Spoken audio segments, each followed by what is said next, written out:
The night my husband laughed and called me his youthful mistake in front of a room full of powerful people. I didn't argue or defend myself, I smiled. He thought my silence meant defeat. What he didn't know was that, while the applause faded, I was already setting everything in motion, and by morning his certainty would be gone forever. Before I take you through what happened next, pause for just a second. Support this story in your own way. Subscribe to the channel and tell me where you're listening from. Stories like this travel farther because of people like you. My name is Alara Voss, and that night was supposed to be about my husband, Rowan Hale. His success, his agency, his celebration. The gala was hosted in one of the most exclusive venues in the city. Floor-to-ceiling glass, soft gold lighting, waiters gliding between tables with trays of champagne like they were part of the decor. Everything screamed prestige, power arrival. Rowan thrived in rooms like this. He wore confidence the way other men wore cologne. Strong, unmistakable, impossible to ignore. His custom suit fit him perfectly. Sharp shoulders, tailored lines, the look of a man who believed the world had finally recognized his worth. And maybe it had. I stood beside him, dressed in a deep, midnight blue gown he had approved weeks earlier. Elegant, but not distracting, he'd said. I'd nodded then, the same way I always nodded. People greeted him with admiration, laughter, handshakes that lingered just long enough to show respect. When they turned to me, their smiles softened into polite curiosity. "And what do you do?" one woman asked kindly. "I manage our home," I replied, my voice smooth from years of practice. "How nice," she said. "That must be so freeing." Freeing. I almost laughed. Once, I had been anything but invisible.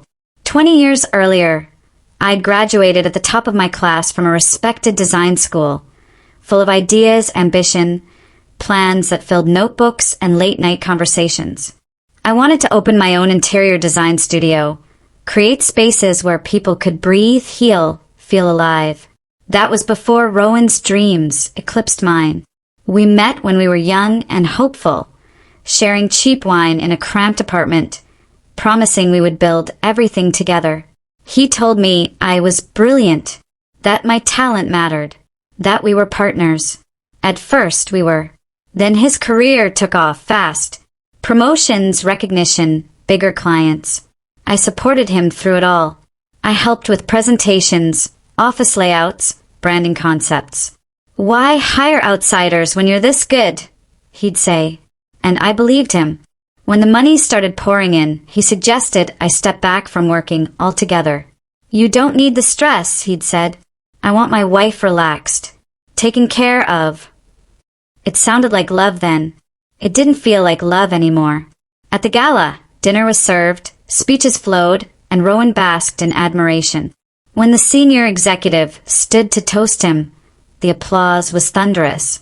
Rowan stood, modest smile in place, and began speaking about teamwork, dedication, vision.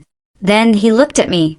"And of course," he said, lifting his glass higher, "I should thank my wife, my youthful mistake." Laughter rolled across the room, loud and unfiltered. I felt it then, not pain, not embarrassment, but clarity. 20 years of sacrifice reduced to a punchline. I raised my glass, smiled, and drank. Rowan glanced at me afterward, amused, giving my shoulder a light pat as if to say, "Don't be dramatic." He didn't notice that something fundamental had shifted, that the woman who had swallowed her dreams for his comfort had just made a decision she wouldn't undo. The rest of the evening passed in a blur. Conversations, toasts, more laughter. Rowan was drunk on praise and champagne, recounting his achievements on the ride home, barely noticing my silence. "You really shouldn't take things so seriously," he said, waving a hand. Everyone laughed.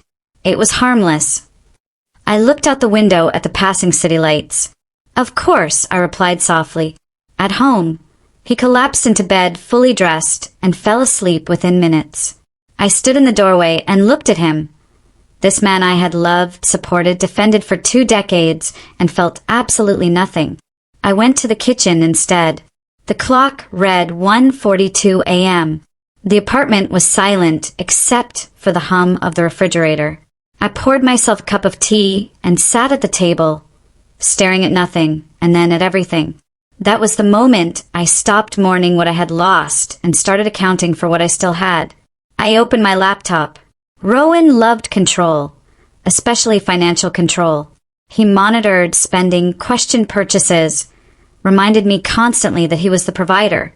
What he forgot was that the main account was joint, and that years earlier, I had quietly deposited money into it, an inheritance from my grandmother that I'd used for our home, our life, our future.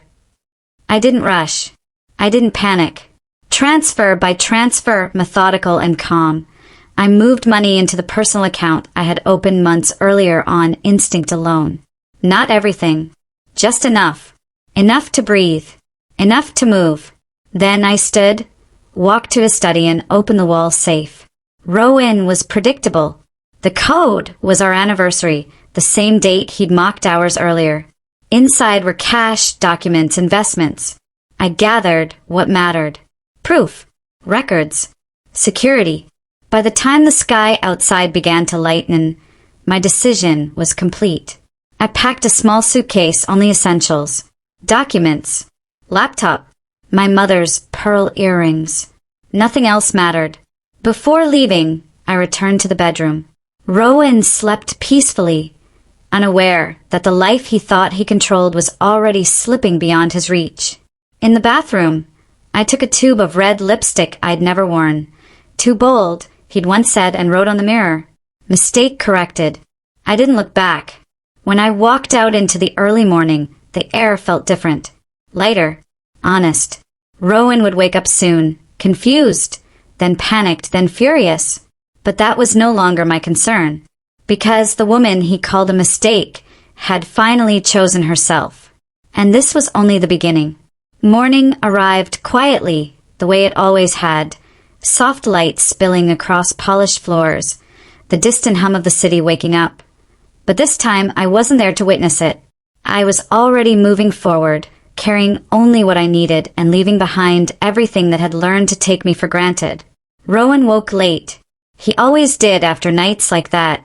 The first thing he noticed wasn't my absence, it was the silence. No kettle boiling, no soft footsteps, no familiar rhythm of a life arranged around him. He stretched, groaned, and reached for his phone, blinking at the time. Nearly noon. "Elara," he called, his voice rough with sleep. No answer. He swung his legs off the bed, irritation blooming. He hated disorder. He hated surprises. He hated when the world didn't revolve exactly as he expected. In the bathroom, he splashed water on his face, glanced up and froze. The red words on the mirror cut through the fog in his head like a blade. Mistake corrected. For a moment he just stared, trying to process it as a joke, a tantrum, something petty and temporary. He rubbed at the letters with his thumb. The lipstick smeared slightly, real and deliberate. "Elara," he called again, louder now. The apartment answered with emptiness. His irritation sharpened into unease. He moved through the rooms quickly, kitchen, living room, study, each space too quiet, too still. No coffee, no breakfast, no sign of me. Then he saw it. My wedding ring lay on the entry table, placed neatly beside the keys. His heart stuttered. "No," he muttered, scooping it up. "No, no, no." He grabbed his phone and dialed my number. It rang once, twice, then went to voicemail. He called again. Same result. He tried a third time, jaw tight, breath shallow. Unavailable. The first flicker of panic crept in. He rushed to the closet, yanking it open. My clothes were still there, hanging in careful rows. Shoes lined up perfectly. For a second, relief washed over him. She hasn't left. Then his eyes snapped to the top shelf. My carry-on suitcase was gone. The relief collapsed into dread. Rowan stumbled into his study, heart pounding now, and went straight for the wall safe. His fingers trembled as he punched in the code. Once. Twice. He messed it up the first time. Swore under his breath. Tried again. Click. The door swung open. Empty. The color drained from his face. He stood there, staring at the hollow space where stacks of cash and documents should have been, his mind racing, scrambling for logic that refused to come. No, this isn't possible. He bolted to the living room cabinet, ripping open folders, scattering papers across the floor. The marriage certificate gone. Property documents gone. My passport gone. His breathing turned shallow, erratic. He ran back to the bedroom, grabbed his laptop, and logged into the bank account, fingers slipping on the keys. The page loaded. The balance made his vision blur. He refreshed it. Again. Transaction after transaction stared back at him. Methodical. Timed, deliberate. Transfers into an account under my name. Airline tickets. Accommodation charges. His mouth went dry. She planned this, he whispered. The man who had toasted my humiliation hours earlier now sat on the edge of the bed, shaking, staring at numbers he couldn't undo. He called the bank. He shouted. He demanded reversals. He threatened lawsuits. The answer never changed. Joint account. Authorized transfers. Nothing illegal. By the time he hung up, his confidence, the thing he had built his entire identity around, was in pieces. Across an ocean, I sat by a wide window as the plane cut through clouds, the city I'd left shrinking into something abstract and irrelevant. I sipped champagne slowly, watching sunlight ripple across the wing. I didn't feel guilty. I felt awake. When we landed, the air was different, cooler, lighter, filled with unfamiliar sounds and promise. I moved through the airport with a strange calm, like someone stepping into a life that had been waiting patiently all along. My phone buzzed endlessly in my bag. I didn't check it. Back home, Rowan tried everyone. Friends, colleagues, his mother, even people who barely knew me. The story shifted with every call, from anger to confusion to desperation. She can't do this, he kept saying. She doesn't know how things work. But the truth was, I knew exactly how things worked. I'd just stopped letting them work against me. By evening, he sat alone in the apartment, suit from the gala still draped over a chair like a discarded costume. The applause, the laughter, the smug pride, it all felt like it belonged to another man. He replayed the moment at the gala again and again, my smile etched into his memory. Not wounded, not embarrassed, controlled. And for the first time since he'd met me, Rowan wondered if he had misunderstood me completely. He checked his phone once more. Blocked. The realization settled in slowly, heavily. The woman he'd called a mistake hadn't stormed out. She'd walked away with precision. And somewhere between the empty safe and the quiet apartment, Rowan finally understood something he'd never considered before. I hadn't reacted. I had acted. And whatever came next, he would be chasing consequences he could no longer outrun. By the third day, the apartment no longer felt like a home to Rowan. It felt like an interrogation room where every object accused him. The silence wasn't peaceful anymore.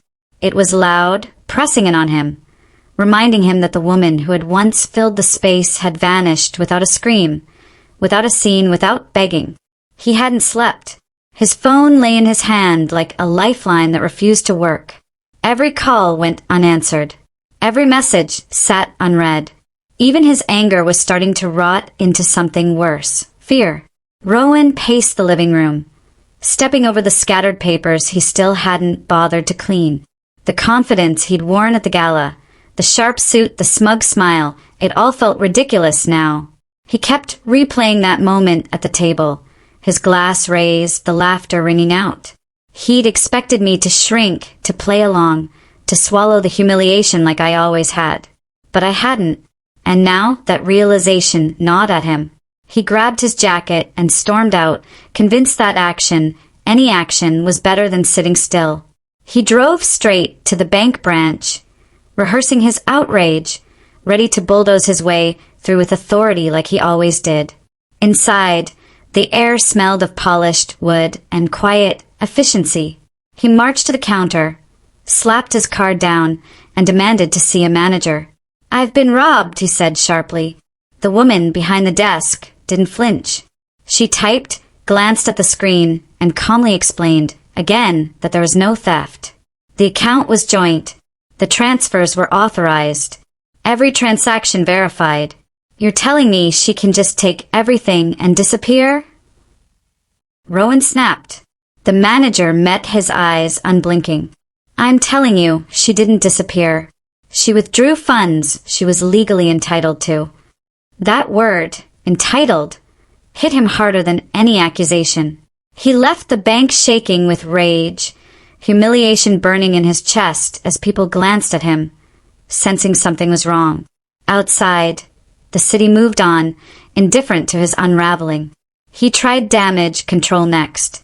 Calls to friends became pleas. Conversations shifted from confident explanations to panicked confessions. Some listened politely. Others grew distant. A few stopped answering altogether. By evening, the whispers had started. Had you heard? She left. She cleaned him out. Maybe she finally snapped. Rowan told himself he could fix it. He always fixed things.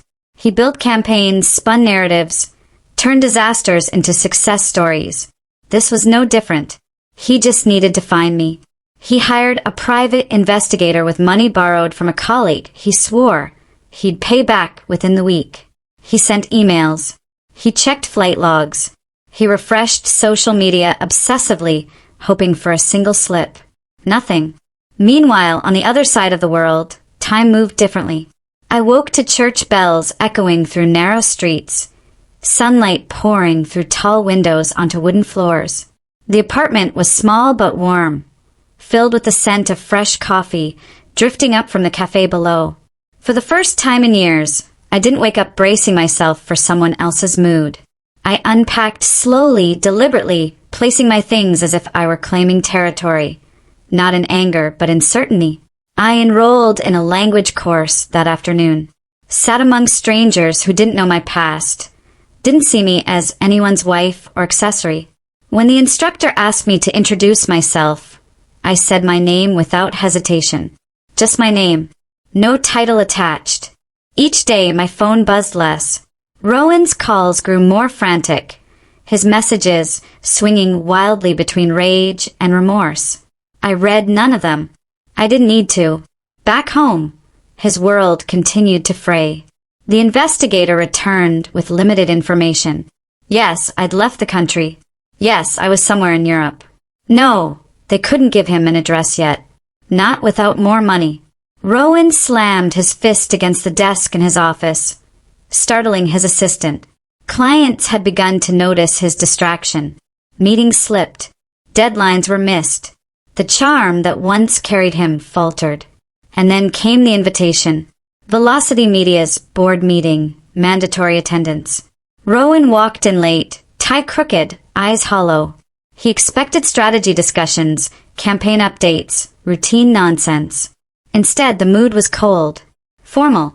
One of the senior partners cleared his throat. Before we begin, he said, there's an issue that needs to be addressed. Rowan straightened. If this is about last week, It's not, the man interrupted. It's about your judgment. The room went still. Concerns were raised. About public perception. About personal conduct bleeding into professional reputation. About rumors that were starting to circulate. Rumors that clients had begun asking about. You made a joke about your wife at a public event, another partner said carefully. It didn't land the way you think it did. Rowan scoffed weakly. It was harmless. It wasn't, someone replied. And now she's gone, the story's spreading, and people are questioning what kind of leadership we represent. For the first time, Rowan didn't have a comeback. He left the meeting with a warning. Not a punishment yet, but close enough to feel the edge. That night, alone in the apartment that no longer felt like his, Rowan finally did something he hadn't done in years. He sat down. No phone. No plans. No audience. Just the truth he'd avoided. He remembered the early years, the cramped apartment, the cheap wine, the way I used to look at him like he mattered more than the world. He remembered how easily he'd grown used to that devotion. How entitlement had crept in disguised as success. He remembered my smile at the gala. Not broken. Resolved. The realization settled slowly, like a weight pressing down on his chest. This wasn't a tantrum. This wasn't a bluff. I hadn't left to scare him. I had left to live. And somewhere between the bank counters, the boardroom mornings, and the empty apartment, Rowan understood something terrifying. He hadn't lost control because I took the money. He'd lost control because he never truly had it to begin with. And the more he tried to chase me, the clearer it became. I wasn't running. I was already gone. By the fourth day, Rowan's panic had hardened into something darker. Desperation edged with humiliation. He woke early, heart racing, convinced that if he didn't act now, whatever fragile grip he still had on his life would slip away completely. The apartment felt smaller every hour. Every surface reminded him of me, not in sentimental ways, but in absence. The empty chair at the dining table, the untouched mug by the sink, the faint scent of my perfume still clinging to a scarf he hadn't thrown away yet. He grabbed his phone again and scrolled through our old messages, back to when his tone had been softer, when he still asked instead of commanded. His jaw tightened. He typed, "We need to talk. This has gone too far." The message showed as sent. It stayed unread. Rowan slammed the phone down and stood abruptly, pacing. He told himself he wasn't begging. He was reclaiming what was his. That was the story he repeated in his head over and over, because the alternative, that I had chosen a life without him, was unbearable. He decided to escalate. By midday, he was sitting in a law firm's glass-walled conference room, fingers drumming against a polished table, while a sharply dressed attorney skimmed documents. "She drained a joint account," Rowan said, "left the country, took property records." The lawyer adjusted his glasses. "She didn't drain it. She withdrew funds she legally had access to. And leaving the country isn't a crime." "She blindsided me," Rowan snapped. "There has to be something."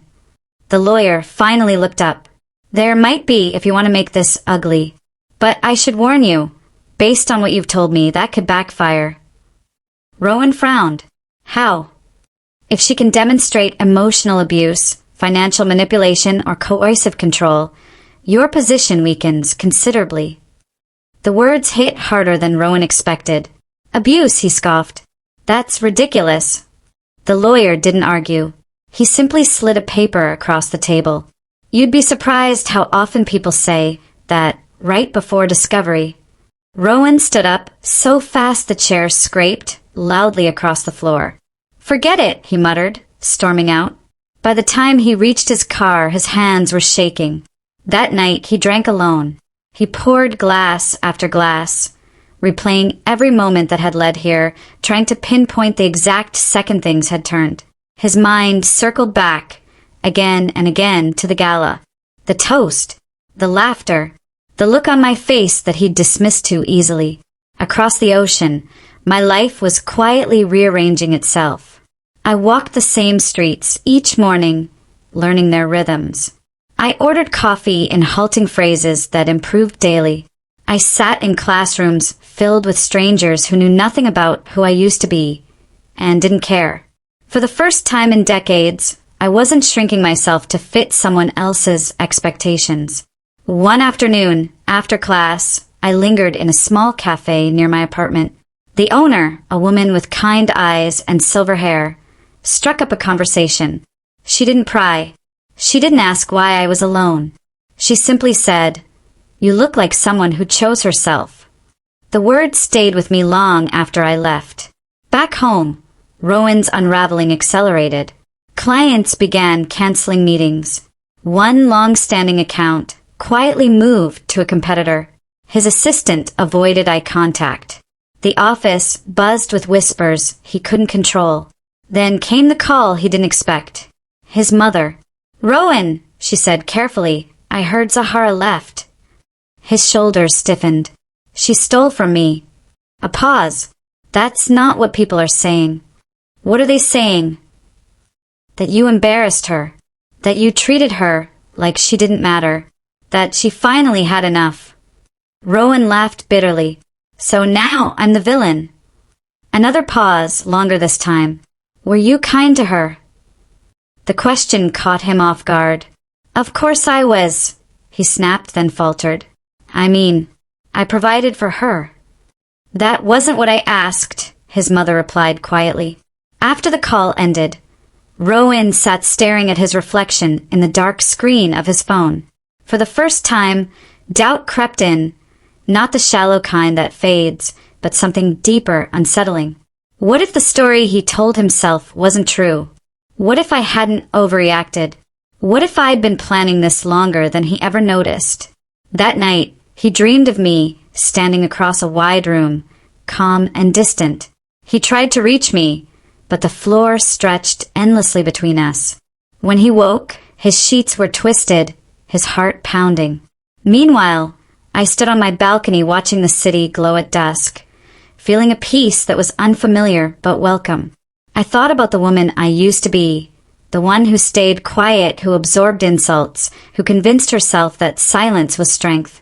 I smiled faintly. She hadn't been weak. She had been patient.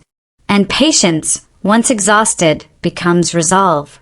Rowan was learning that now, minute by minute, as a certainty crumbled and the truth pressed in from all sides. He thought he was chasing me, but what he was really confronting, for the first time in his life, was himself. And that reckoning had only just begun. By the 5th day, Rowan's world had narrowed to a single, obsessive question. How had he missed it?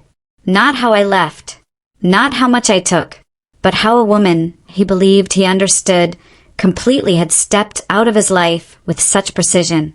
The apartment felt hostile now. He avoided the bedroom altogether, sleeping on the couch with the television murmuring through the night, though he couldn't tell you what played. His phone never left his hand. Every vibration made his pulse spike. Every notification that wasn't my name deepened the knot in his chest. He stopped going to the office. At first, he told himself it was temporary, just until he handled the situation. But days passed, and excuses piled up unanswered. His inbox filled with polite check-ins that slowly shifted into concern, then irritation.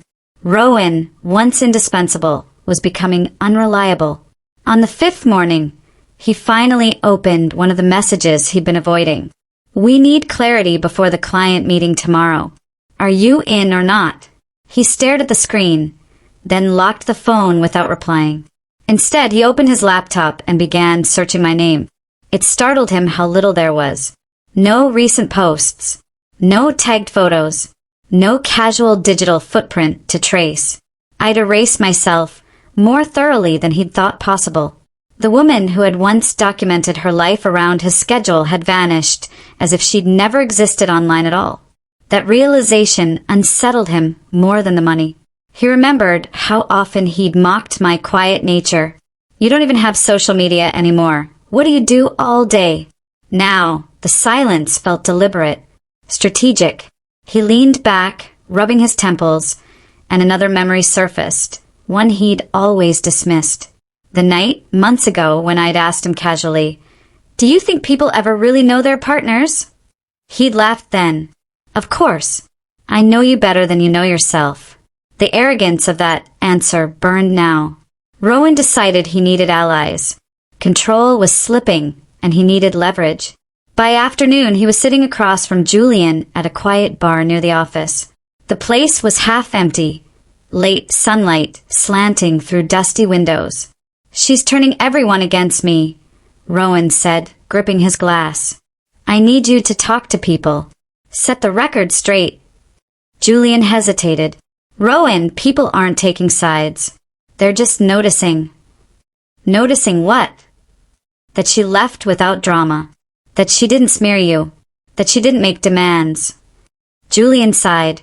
That makes people curious. And sympathy tends to follow the quiet one. Rowan laughed harshly. So now restraint is a strategy. Maybe it always was, Julian replied carefully. The comment landed heavier than intended. Rowan drained his drink and stood abruptly. Forget it. As he walked out, he caught his reflection in the bar mirror. Eyes sunken, jaw clenched, suit rumpled. For a split second, he didn't recognize himself. The man staring back looked smaller, diminished. That night, alone again, he finally opened one of my emails. The only message I'd sent since leaving. It was short, clear, final. No accusations, no anger. Just boundaries drawn with surgical calm. He read it once, then again, then a third time. Each pass stripped away another layer of denial. I wasn't coming back. And worse, I wasn't waiting. Across the ocean, my days were filling in ways Rowan had never imagined. Mornings began early. I walked to class with a notebook tucked under my arm, practicing phrases under my breath. Afternoons were spent exploring neighborhoods, learning which streets hummed with life and which offered quiet refuge. Evenings brought a pleasant exhaustion, the kind that comes from doing something for yourself, not enduring something for someone else. I started working part-time at a small design studio, recommended by a classmate. The pay was modest, the hours flexible, but the work lit something inside me that had been dormant for years. My hands remembered how to create. My mind remembered how to dream. No one asked about my past. No one reduced me to a role. I was simply me. Back home, Rowan's isolation deepened. His mother stopped calling. Friends stopped inviting him out. The apartment grew messier, the neglect no longer hidden behind my quiet maintenance. On the fifth night, he did something he hadn't done in years. He cried, not the dramatic kind, not the loud, cathartic release he imagined movies promised. It was quieter, shoulders shaking, breath hitching, the slow leak of grief he couldn't name.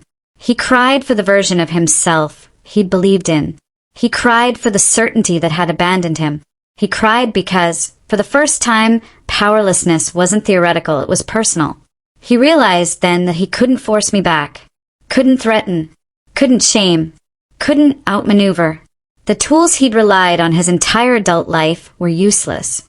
And somewhere in that realization, something fractured beyond repair. I stood in front of my new mirror that same night, adjusting a lamp I'd bought secondhand. The room was simple, imperfect, undeniably mine. I caught my reflection and paused. There was a lightness there I hadn't seen in decades.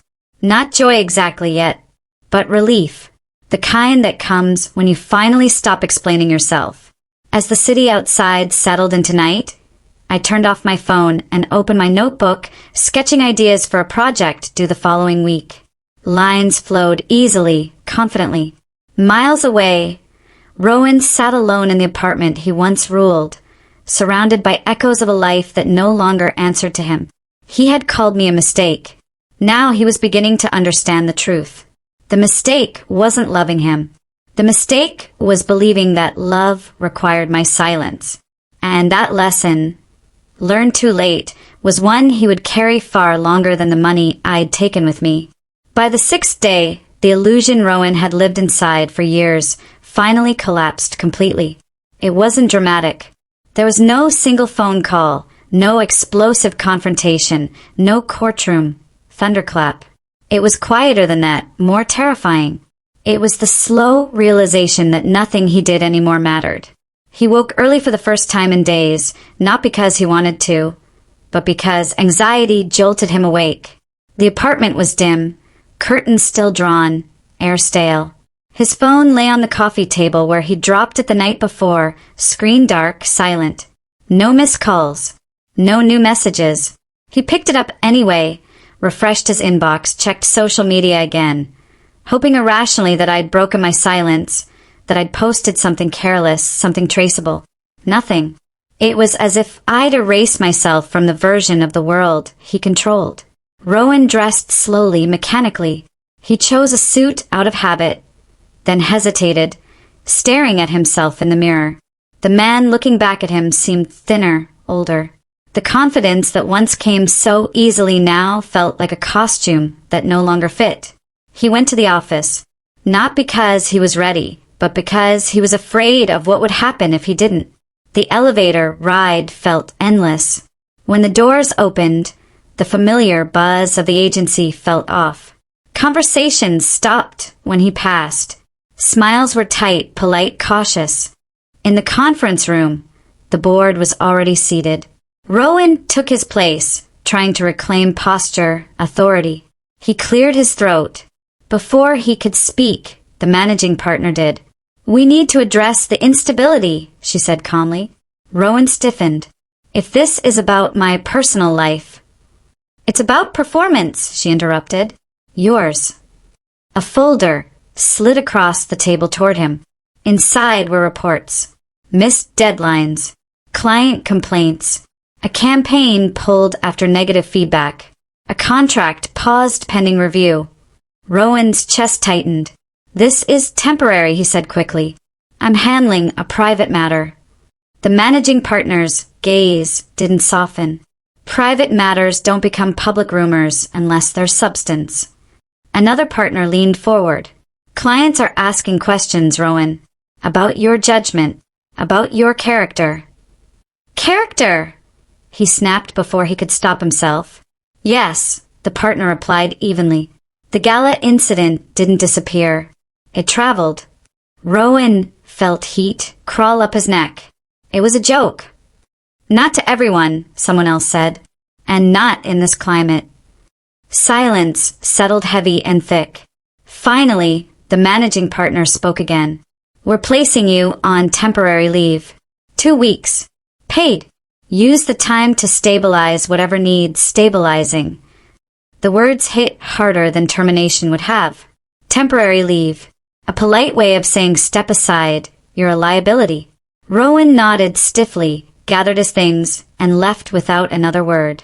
No one followed him out. The elevator doors closed, sealing his humiliation inside his chest. Back in the apartment, the silence felt louder than ever. He loosened his tie, dropped his jacket on the floor, and sank onto the couch. The television flickered on, some business channel droning in the background, but the words blurred together. That was when it finally hit him, not as anger, not as grief, but as clarity so sharp it almost hurt. I hadn't just left him. I had removed myself from every system that gave him leverage. Money, routine, image, emotional labor, all gone. He tried to remember the last time he'd asked me how I felt. Really asked without distraction or dismissal. He couldn't. Memory after memory surfaced, uninvited. The times he'd corrected me in public. The jokes made at my expense. The way he'd spoken about me instead of to me. The assumptions that I'd always stay, always adapt, always forgive. For the first time he saw the pattern. And for the first time he couldn't justify it. That night he opened a bottle of wine, poured a glass, then another.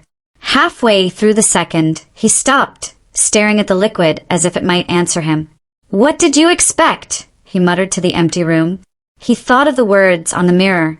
Mistake corrected. At the time, he'd seen it as defiance. Now he understood it was closure.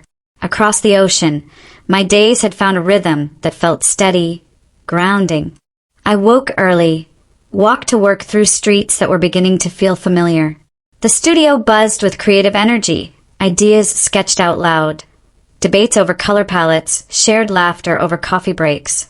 I was trusted, not because I belonged to someone, but because I was capable. In the evenings, I studied, practiced the language, cooked simple meals in my small kitchen. Sometimes I sat by the window and watched the city glow, thinking not about what I'd lost, but about what I was building. I didn't check my phone anymore out of habit. I checked it out of choice. Rowan had sent another email that day. Longer this time. Softer. Apologetic. I read it once, then archived it. Not out of spite, but because I didn't need it. Back home, his isolation deepened. 2 days into his leave, a client officially pulled their account. Another requested a change in leadership. The whispers hardened into quiet consensus. Rowan wasn't indispensable anymore. And the cruel irony was this. He'd spent years convincing me I was replaceable. Now the world was showing him the truth. Late one evening, unable to sit still, he pulled out an old box from the closet. photographs, notes, relics from the early years. He sat on the floor, sorting through them slowly. There we were, laughing on a worn couch, dreaming out loud. Me, younger, eyes bright. Him, full of ambition, but not yet arrogance. For a fleeting moment, he wondered when exactly he'd stopped protecting what mattered. He realized something then, something devastating. He hadn't lost me because I changed. He lost me because he never did. And by the time he noticed the ground shifting beneath his feet, I was already standing somewhere new, stable, and entirely beyond his reach. The 6th day ended quietly. No calls, no confrontations, no closure scene he could perform his remorse in. Just the steady, undeniable truth settling in. I wasn't coming back, and the life he'd built on my silence was finally collapsing under its own weight. By the 7th day, Rowan stopped pretending he was still in control. The frantic energy that had driven him all week drained away, leaving behind something heavier and harder to ignore. He no longer paced the apartment, no longer refreshed his phone every minute, no longer rehearsed speeches he imagined delivering if I finally answered. Instead, he sat still. Stillness for a man like Rowan was unbearable. The apartment looked different now, not because anything had changed, but because he was finally seeing it. The furniture he'd chosen without asking.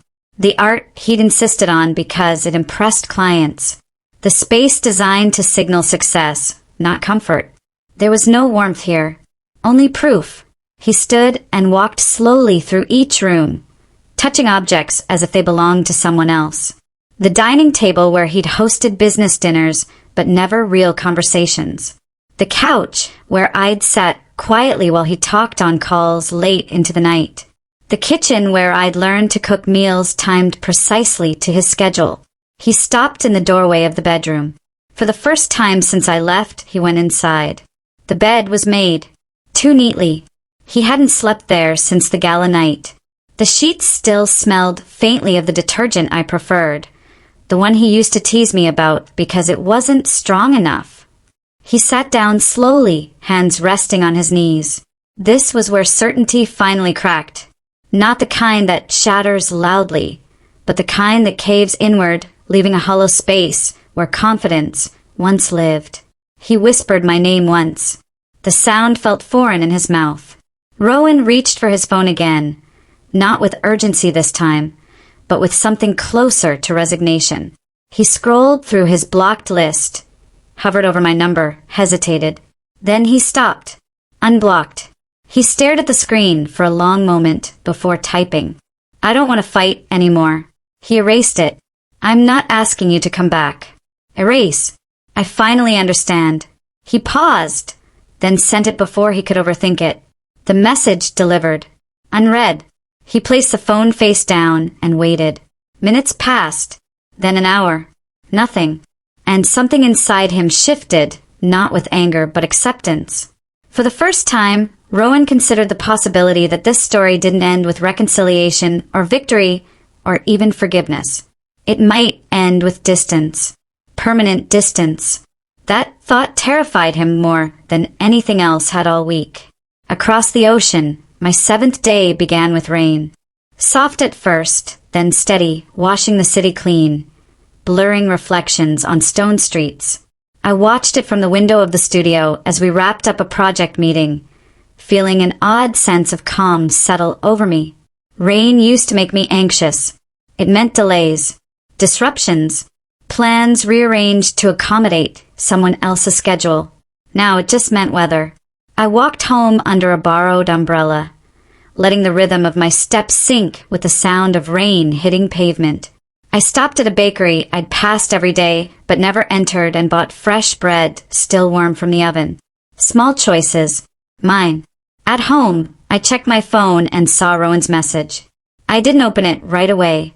I set the phone down on the counter and sliced the bread carefully, the steam curling upward. I brewed tea. I sat at the small table by the window and ate slowly. Only then did I pick up the phone. I read his message once, then again, not because it moved me, but because it confirmed something I already knew. He finally understood, and it didn't change anything. I didn't reply, not out of cruelty, not out of spite, but because the chapter he was still writing himself into had already closed for me. Back home, the silence after sending that message stretched longer than any before it. Rowan didn't sleep that night. He lay on the couch staring at the ceiling, listening to the hum of the refrigerator, the distant traffic outside. His mind replayed moments he'd never given weight to before. The time I'd gone quiet at dinner after a joke he'd made to friends. The way I'd stopped arguing, not because I agreed, but because it wasn't safe to disagree. The countless compromises he'd mistaken for contentment. He saw it now. Too late, but clearly. He remembered the gala again. The laughter. The glass raised. The words he'd chosen because they landed easily and cost him nothing in the moment. A youthful mistake. He hadn't meant it literally, he told himself. But meaning didn't matter. Impact did. And the impact had been final. The next morning, Rowan received an email from the managing partner. Short. Professional. The leave would be extended. Indefinitely. The board needed time to reassess leadership alignment. He read it twice, then closed the laptop. No anger rose this time. Just exhaustion. The man who once commanded rooms now struggled to command his own thoughts. He finally understood the full scope of what he'd lost. Not just a wife, not just money or reputation, but the version of himself that believed he was untouchable. That belief was gone. In its place was a man forced to sit with consequences he could no longer outsource or outrun. I spent my 7th evening walking along the river, watching lights ripple across the water. The city felt alive in a way my old life never had. Not louder, just more honest. I thought briefly of Rowan, not with longing, not with anger, but with distance. The kind that brings clarity without pain. I realized something then that surprised even me. I didn't need him to understand. I just needed myself to remember who I was before I learned to disappear. As night settled, I turned back toward my apartment, keys warm in my hand, heart steady. Miles away, Rowan lay awake in a space that no longer belonged to him. Finally aware of the truth he'd avoided his entire life. He hadn't been abandoned. He had been outgrown. And that was something no apology, no message, no late realization could ever undo. By the 8th day, the fight had drained out of Rowan completely. Not the kind of exhaustion that sleep could fix, but the deeper one, the kind that settles into your bones when every illusion you relied on has collapsed. He woke on the couch again, staring at the ceiling, unable to remember when he'd last slept through the night without jolting awake. The apartment no longer felt like his. It felt like a set left behind after play had ended. Props without purpose, echoes without voices. He checked his phone once out of habit. Nothing. No replies. No missed calls. No new emails for me. The finality of it pressed in, slow and suffocating. Rowan stood and went to the window. The city below moved as always, people rushing to work, cars honking. Life continuing with cruel indifference. He had always believed the world bent around people like him. Now he saw the truth. It never had. He showered, dressed, and left the apartment without a plan. His feet carried him downtown, past familiar streets that suddenly felt foreign. Every cafe reminded him of business meetings. Every restaurant reminded him of dinners where he'd talked and I'd listened. He passed the building where the gala had been held. Laughter drifted out as a new event was being set up. A different company, a different celebration. No one remembered his toast. No one remembered the joke that had detonated his life. Only he did. He walked until his legs ached, then sat on a bench in a small park he'd never noticed before. Children played nearby. A couple argued quietly. An old man fed birds from a paper bag. Ordinary life. Rowan stared at his hands. They looked the same, but they felt useless now, stripped of the authority he'd mistaken for identity. For the first time, A terrifying question surfaced without his usual defenses, rising to block it. If I'm not admired, if I'm not needed, who am I? The question had no answer. That afternoon, he finally opened the last unread message in his inbox. Not from me, but from Human Resources. It was polite, neutral, devastating. His leave was no longer temporary. The board had voted. His position would be restructured. He could resign quietly, or the firm would proceed without him. Rowan read the message 3 times. Then he laughed, a short, broken sound that startled the woman sitting nearby on the bench. Of course, the role he'd built his entire worth around was slipping away, just as effortlessly as I had. He typed a reply with numb fingers. I understand. He hit send. Back at the apartment, he packed a box without knowing why. Old files, branded notebooks, awards he'd once displayed proudly and now couldn't bear to look at. He shoved them into a closet, as if hiding evidence of a former self. That evening, he poured a drink and didn't finish it. The alcohol no longer dulled anything. It only sharpened the emptiness. He found himself standing in front of the mirror again, studying his reflection like a stranger. The man staring back looked older than his years, stripped of the swagger that once came so naturally. I'm sorry, he said aloud. The words echoed uselessly off empty walls. Across the ocean, my 8th day felt nothing like his. It began early, sunlight streaming through my windows, warming the small kitchen as I made coffee. I listened to the city wake up, the distant hum of scooters, voices drifting upward, church bells marking the hour. I walked to work with purpose. At the studio, a client meeting ran long, filled with discussion and laughter. My ideas were challenged, refined, improved, and respected. When the client approved the final concept, a quiet thrill ran through me. Not pride, belonging.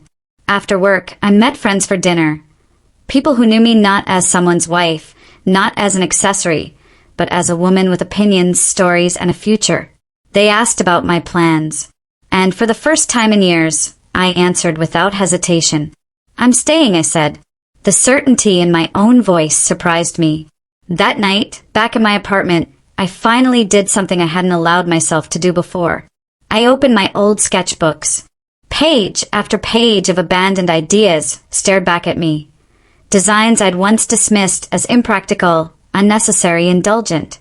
I flipped through them slowly, realizing how many dreams I'd shelved in the name of compromise. I spread the books across the table and began sketching again. Hours passed unnoticed.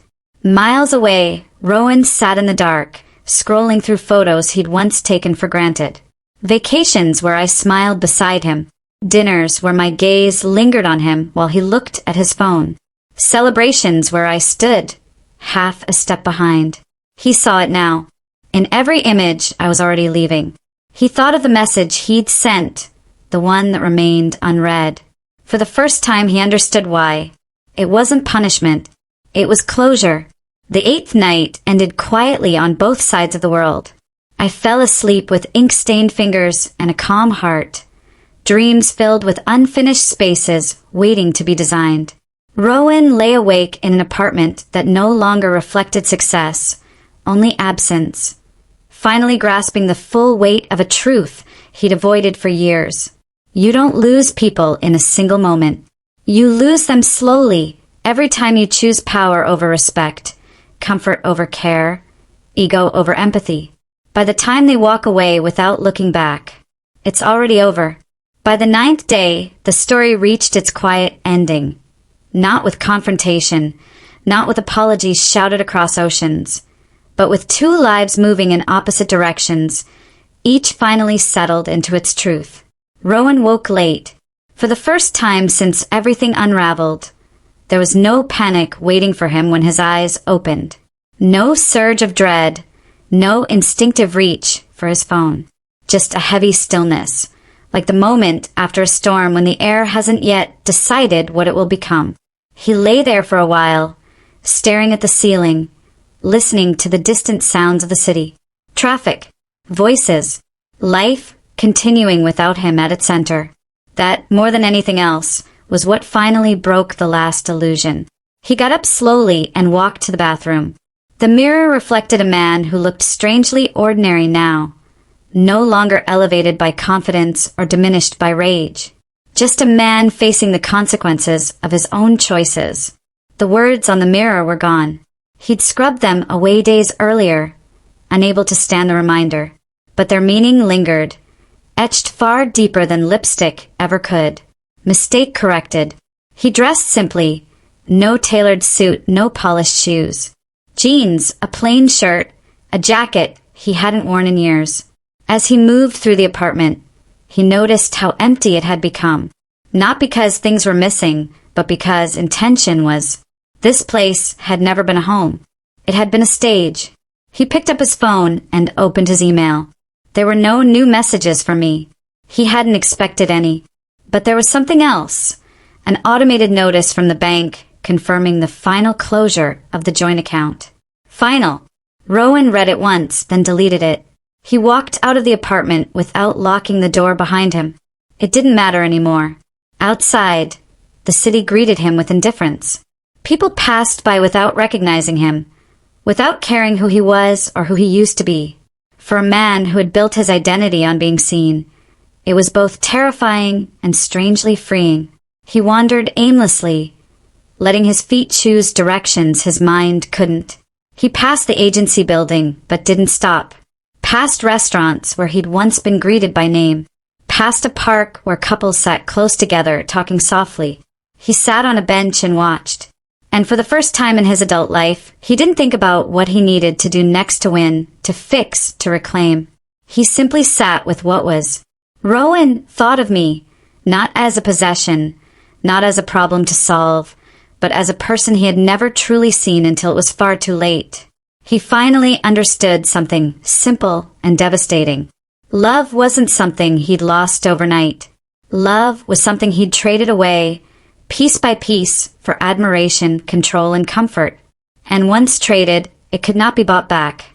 Across the ocean, my 9th day began with sunlight and certainty. I stood at my window, looking out over streets that had become familiar in such a short time.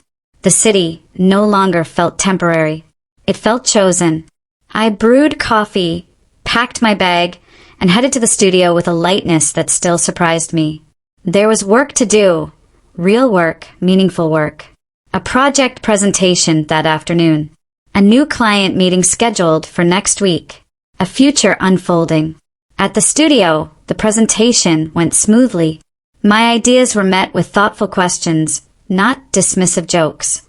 When the lead designer nodded approvingly and said, "You've found your voice," something settled warmly in my chest. That was what I'd been missing all along. A voice. After work, I walked through the city slowly, stopping where I felt like stopping, turning down streets simply because they looked interesting. I bought flowers from a street vendor and carried them home, smiling at the small indulgence.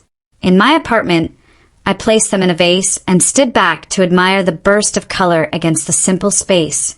It felt symbolic, life blooming where there had once been restraint. That evening, I received one final email from Rowan. Not a plea, not an apology, just a few lines. He acknowledged what he had done. He acknowledged what he had lost. He didn't ask for anything in return. I read it carefully. Then I closed the laptop. I didn't reply, because some endings don't require an answer. They require acceptance. I sat by the window as the city shifted into night, lights flickering on one by one, people filling cafes and sidewalks with laughter and conversation. Somewhere in the distance, music played softly. I felt whole, not healed overnight, not untouched by the past, but whole in a way I hadn't been for decades, no longer defined by someone else's ambition or indifference. I thought back to the woman I'd been at the gala, the one who smiled politely while being diminished in public. I felt compassion for her now, not shame. She had endured, but she had also learned, and learning had led her here. Miles away, Rowan returned to the empty apartment as night fell. He sat alone, lights off, city glow filtering through the windows. For the first time, he didn't reach for his phone, didn't rehearse arguments, didn't imagine alternate endings. He simply let the silence settle. He understood now that the chapter he'd tried so hard to control had ended the moment he mistook someone's patience for weakness. Some lessons arrive too late to change the outcome, but just in time to change the person. As night deepened on both sides of the world, two lives stood complete in their separation. One learning how to live without applause, the other finally living without permission. And that quiet, irreversible, and earned was the true ending of the story. If my story moved you, don't let it end here. Show your support by following the channel, sharing this story with someone who needs it, and leaving a comment about what moment hit you the hardest. Your voice keeps stories like this alive, and the next one might change everything.